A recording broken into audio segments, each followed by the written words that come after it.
Hello दोस्तों, मेरा नाम है चंद्रकांत पांडे और आप देख रहे हैं चंद्रा स्टडी पॉइंट। आपका बहुत बहुत स्वागत है आपके अपने चैनल पर। अगर आप चैनल पर नए हैं तो प्लीज़ सब्सक्राइब करिएगा, लाइक करिए और शेयर करिए, ज़्यादा से ज़्यादा शेयर करिए, क्योंकि हाई स्कूल के सभी विषयों को मैं बनाने वाला हूँ। तो आज वीडियो काफ़ी दिनों के बाद है, लेकिन अब कंटिन्यू वीडियो आपको मिलते रहेंगे। आइए आज हम देखते हैं नाउन। द नाउन के अंतर्गत देखेंगे संज्ञा। नाउन को हिंदी में क्या कहेंगे? संज्ञा। नाउन हो जाएगा संज्ञा। संज्ञा में हम देखेंगे संज्ञा की परिभाषा, और इसके देखेंगे तो kind of noun, gender of noun, number of noun और केस ऑफ नाउन और अपोजिशन। ये 5 चीज़ें होती है जेंडर के अंतर्गत। लेकिन हम पढ़ेंगे यहाँ पे जो आपके सिलेबस में है काइंड, जेंडर और नंबर। ओके, तो आइए हम स्टार्ट करते हैं। ए नाउन, पहले देख लेते हैं परिभाषा नाउन की। संज्ञा की परिभाषा क्या हो जाएगी? A noun is a word. A noun is a word used as the name of person, place और thing and its quality, action and state. Okay, मतलब किसी के जो नाम है, हिंदी में देख लेते हैं, किसी व्यक्ति, वस्तु, स्थान, गुण, कार्य अथवा अवस्था को प्रकट करने वाले शब्दों को नाउन कहते हैं, अर्थात संज्ञा कहते हैं। ठीक है, जैसे मोहन हो गया, मथुरा हो गया, बुक हो गया, गुडनेस हो गया, मोमेंट हो गया। ठीक है, व्यक्ति हो गया मोहन, वस्तु बुक, स्थान मथुरा, गुण गुण की बात करें तो गुडनेस, मोमेंट हो गया, अवस्था हो गई, ये सब हो जाएंगे। ठीक है, आइए हम आगे देखते हैं। काइंड ऑफ नाउन मतलब कि संज्ञा के प्रकार। तो यहाँ पे हमें देखने को मिलते हैं काइंड ऑफ नाउन। संज्ञा के प्रकार 5 प्रकार के होते संज्ञाएं। कौन कौन सी? प्रॉपर नाउन व्यक्तिवाचक संज्ञा, कॉमन नाउन जातिवाचक संज्ञा, कलेक्टिव नाउन समूहवाचक संज्ञा, मटेरियल नाउन पदार्थवाचक संज्ञा और एब्स्ट्रैक्ट नाउन मतलब भाववाचक संज्ञा। तो हम इन सभी के बारे में पढ़ लेते हैं आज। वीडियो थोड़ा लंबा हो जाएगा लेकिन बहुत हेल्पफुल रहेगा, आप पूरा देखिएगा और लाइक जरूर करिएगा, सब्सक्राइब करिए। आगे देखते हैं प्रॉपर नाउन व्यक्तिवाचक संज्ञा। इसमें हम प्रॉपर नाउन में देख लेते हैं जिस संज्ञा से किसी विशेष व्यक्ति या फिर विशेष स्थान या फिर विशेष वस्तु का बोध होता है उसे प्रॉपर नाउन कहा जाता है। जैसे Ram was king of Ayodhya. Ram यहाँ पे क्या है? राम राजा है कहाँ के? अयोध्या के, तो प्रॉपर नाउन हो जाएगा अयोध्या। ठीक है, और उसके बाद द गंगा की बात करें तो the Ganga is a Holi river. Okay, the Ganga is a Holi river. यहाँ पे इसके उदाहरण हो जाएंगे। जिस संज्ञा से किसी विशेष व्यक्ति, विशेष स्थान, विशेष वस्तु का बोध हो रहा है उसे प्रॉपर नाउन कहते हैं। जैसा कि नाम से आप समझ सकते हैं, प्रॉपर नाउन मतलब जिस संज्ञा से किसी विशेष व्यक्ति का बोध होता हो, जैसे कि अयोध्या। ठीक है, आगे द गंगा। आगे हम देखते हैं कॉमन नाउन। कॉमन नाउन में क्या हो जाएगा? जातिवाचक संज्ञा। वे शब्द जिनके नाम से किसी जाति या वर्ग का बोध होता है कॉमन नाउन कहलाते हैं। जैसे the book on the table, the book on the table. Dogs is a faithful animal. तो यहाँ पर द बुक हो जाएगी, उसके बाद जो डॉग्स हैं, 2 चीज़ें हो जाएंगी। कौन कौन सी? द बुक और डॉग्स, ये हो जाएंगी कॉमन नाउन में। अच्छा, अगर द बुक की जगह अगर कोई बुक का नाम दिया होता तो वो प्रॉपर नाउन में आ जाता, लेकिन यहाँ पर द बुक दिया हुआ है इसलिए ये आ जाएगा कॉमन नाउन में। ठीक है, आगे हम देखते हैं कलेक्टिव नाउन। कलेक्टिव नाउन में क्या होगा? जिस संज्ञा से देखते हैं कलेक्टिव नाउन, जिस संज्ञा से किसी व्यक्ति या वस्तु के समूह का बोध होता है वो कलेक्टिव नाउन कहलाते हैं। जैसे his family is going to Delhi. तो यहाँ पे जो फैमिली है, फैमिली शब्द हो जाएगा कलेक्टिव नाउन में। फैमिली है, क्लास है, आर्मी है, बंच है, ये सब आएंगे कलेक्टिव नाउन के अंतर्गत। ठीक है, तो दोस्तों हम आगे देखते हैं मटेरियल नाउन पदार्थवाचक संज्ञा। पदार्थवाचक संज्ञा में क्या हो जाएगा? वे सभी शब्द जिनसे अवस्था परिवर्तन का पता चलता हो तथा जिनसे अन्य वस्तुओं का निर्माण किया जा सके वे मटेरियल नाउन कहलाते हैं। जैसे गोल्ड इज प्रीवियस मेटल, मतलब गोल्ड जो है, गोल्ड हो जाएगा यहाँ पे मटेरियल नाउन। उसके बाद table is made of would. तो यहाँ पे जो वुड है ये हो जाएगी मटेरियल नाउन के अंतर्गत। ठीक है, मटेरियल नाउन क्या हो जाएंगे? वे सभी शब्द जिनसे अवस्था परिवर्तन का पता चलता हो तथा जिनसे अन्य वस्तुएं बनाई जा सकती हों पदार्थवाचक संज्ञा कहलाती हैं। ठीक है, आगे देखते हैं हम एब्स्ट्रैक्ट नाउन क्या हो जाएंगे? भाववाचक संज्ञा। जिस संज्ञा से गुण, कार्यविधि, अवस्था या भावना का बोध होता है, उन्हें अब्स्ट्रैक्ट नाउन कहते हैं। जैसे honesty is the best policy, honesty is the best policy हो जाएगी।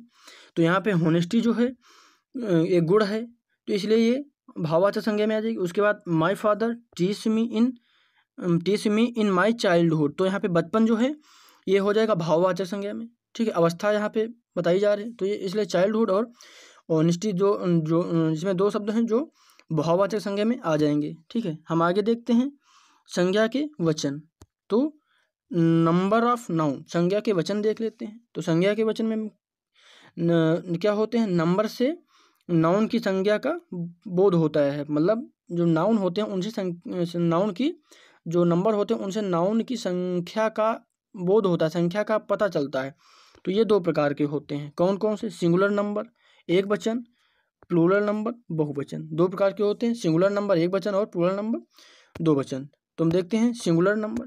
सिंगुलर नंबर एक वचन में हो जाएगा जिस संज्ञा से किसी व्यक्ति, स्थान, वस्तु की केवल एक संख्या का बोध होता है उसे सिंगुलर नंबर की नाउन कहते हैं। जैसे he reads a book, okay. उसके बाद आई हैव ए पेन, तो यहाँ पर एक पेन और एक किताब की बात हो रही, तो यहाँ पर सिंगुलर नंबर की नाउन हो जाएंगी। ठीक है, आगे हम देखते हैं प्लूरल नंबर बहुवचन, जिस नाउन से किसी व्यक्ति, स्थान या वस्तु की एक से अधिक संख्याओं का बोध होता है उसे प्लूरल नंबर की नाउन कहते हैं। मतलब कि जहाँ पर एक है तो वो एक वचन में आ जाएगा अर्थात सिंगुलर नंबर में, लेकिन एक से ज़्यादा हैं तो वो बहुवचन में अर्थात प्लूरल नंबर में आ जाएंगे। ठीक है, तो यहाँ पर जैसे बात करें तो she has two bags, she has, तो यहाँ पर टू बैग्स मतलब दो थैलों की बात हो रही है, इसलिए टू बैग्स यहाँ पर दो हो जाएंगे तो प्लूरल नंबर में बहुवचन में आ जाएंगे। ठीक है, तो हम आगे देखते हैं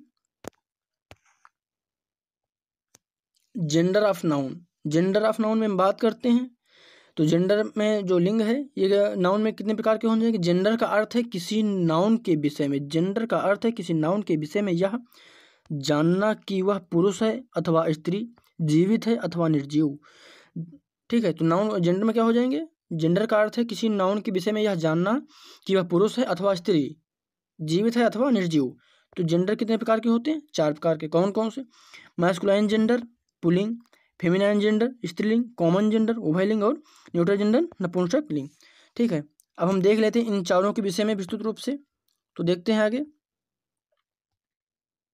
तो इसमें हम देखेंगे मैस्कुलाइन जेंडर में, तो पुल्लिंग में देखते हैं मैस्कुलाइन जेंडर से पुरुष प्राणी का बोध होता है, अर्थात मैस्कुलाइन जेंडर में पुल्लिंग जात का बोध होता है। जैसे मोहन गोज टू स्कूल, उसके बाद Jayaprakash, Mohan goes to school, उसके बाद जयप्रकाश वर्क हार्ड, तो यहाँ पर मोहन और जयप्रकाश ये पुल्लिंग में आ जाएंगे, मैस्कुलाइन जेंडर में ये दोनों आ जाएंगे।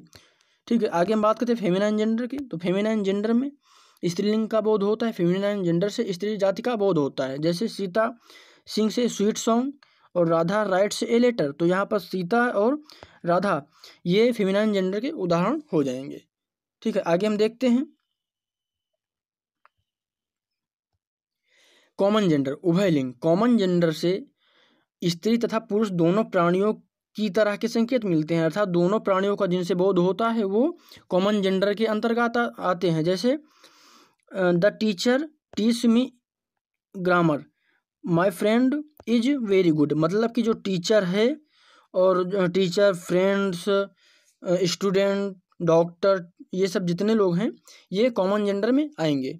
ठीक है, जिनसे दोनों प्राणियों की पहचान होती है, जिनसे दोनों प्राणियों का बोध होता है। आगे हम देखते हैं न्यूट्रल जेंडर। अच्छा, न्यूट्रल जेंडर में क्या होगा, नपुंसक लिंग, मतलब न्यूट्रल जेंडर नपुंसक लिंग से निर्जीव वस्तुओं का बोध होता है। जो वस्तुएं निर्जीव हैं उनमें उन्हें न्यूट्रल जेंडर के अंतर्गत रखा गया है। जैसे this is my book, that is your pen, तो यहाँ पर पेन है और बुक है ये निर्जीव वस्तुएं के अंतर्गत है, इसलिए इन्हें न्यूट्रल जेंडर के अंतर्गत रखा गया है। ठीक है, तो ये था हमारा वीडियो नाउन का। नाउन में हमने आज पढ़ा नाउन के प्रकार अर्थात संज्ञा के प्रकार, काइंड्स ऑफ नाउन, जिसमें 5 प्रकार के हैं, कौन कौन, proper noun, common noun, collective noun, material noun और अब्स्ट्रैक्ट नाउन। ठीक ठीक है। उसके बाद हम प्रॉपर नाउन में देखें तो व्यक्तिवाचक संज्ञा जिस संज्ञा से किसी विशेष व्यक्ति, स्थान या विशेष वस्तु का बोध होता है उसे प्रॉपर नाउन कहते हैं। जैसे Ram was the king of Ayodhya, the Ganga is Holi river.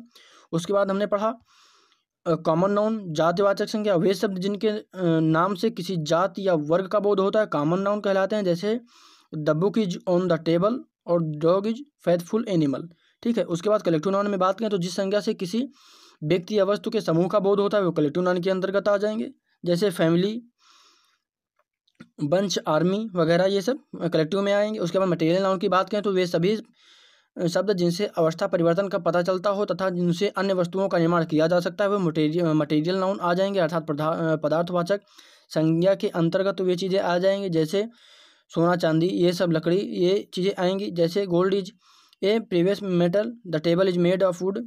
ठीक है। आगे हम बात करें तो अब्स्ट्रैक्ट नाउन भाववाचक संज्ञा की जिस संज्ञा से गुण, कार्यविधि, अवस्था या भावना का बोध होता है उन्हें अब्स्ट्रैक्ट नाउन कहते हैं। जैसे honesty the best policy, my father teach me in my childhood. तो यहाँ पर चाइल्डहुड और ऑनेस्टी जो है ये भाववाचक संज्ञा के अंतर्गत आ जाएंगी। उसके बाद हमने पढ़ा नंबर ऑफ नाउन संज्ञा के वचन। तो यहाँ पर संज्ञा के दो वचन होते हैं। जैसे बात करें तो कौन कौन से, तो सिंगुलर नंबर एक वचन और प्लूरल नंबर बहुवचन में हो जाएंगे। सिंगुलर नंबर की बात करें तो सिंगुलर नंबर एक वचन में हो जाएगा जिस संज्ञा से किसी एक व्यक्ति, स्थान या वस्तु की केवल एक संख्या का बोध होता है उसे सिंगुलर नंबर की नाउन कहते हैं। जैसे he reads me a book, I have a pen. ठीक है। उसके बाद यहाँ पर क्या हो रहा है, एक पेन या एक किताब की बात हो रही है तो एक नंबर में हमेशा सिंगुलर नंबर आएगा। कहाँ पे, एक वचन में सिंगुलर नंबर। उसके बाद जहाँ पर एक वस्तु का या फिर जो एक स्थान या जो भी हो एक चीज़ का बोध हो रहा हो।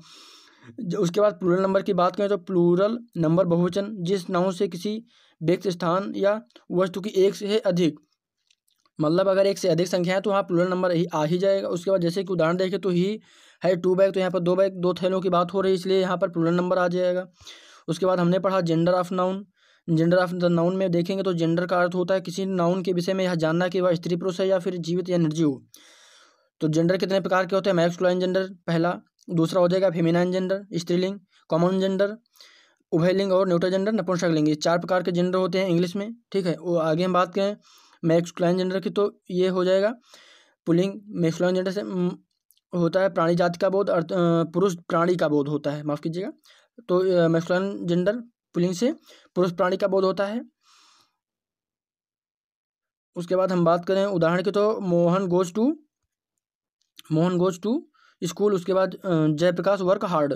ठीक है। उसके बाद हम बात करें आगे तो फेमिनाइन जेंडर के स्त्रीलिंग। फेमिनाइन जेंडर से स्त्री जात का बोध होता है जैसे सीता सिंह से स्वीट सॉन्ग। दूसरा उदाहरण हो जाएगा राधा राइट्स ए लेटर। तो यहाँ पर सीता और राधा ये फेमिनाइन जेंडर के अंतर्गत आ जाएंगे जिनसे स्त्री जात का बोध हो रहा है। आगे हम बात करें कॉमन जेंडर उभयलिंग की तो कॉमन जेंडर उभयलिंग से स्त्री तथा पुरुष दोनों प्राणियों की तरह के संकेत मिलते हैं, अर्थात दोनों जिनसे दोनों जातियों का बोध हो रहा हो ये कह सकते हैं। जैसे टीचर, डॉक्टर, फ्रेंड, स्टूडेंट वगैरह। ठीक है। उसके बाद हम बात करें न्यूट्रल जेंडर की तो नपुंसकलिंग में आ जाएंगे न्यूट्रल जेंडर। इसमें हम देखेंगे इनसे निर्जीव वस्तुओं का बोध होता है जैसे पेन, बुक, गेट या फिर आ जाएंगे अन्य चीज़ें जिनसे जो निर्जीव हैं। ठीक है। तो ये थे आज हमारा नाउन का वीडियो था। तो आप वीडियो को लाइक करिए, शेयर करिए, ज़्यादा से ज़्यादा शेयर करिए, सब्सक्राइब जरूर करिएगा दोस्तों। धन्यवाद पूरा वीडियो देखने के लिए, बहुत बहुत धन्यवाद।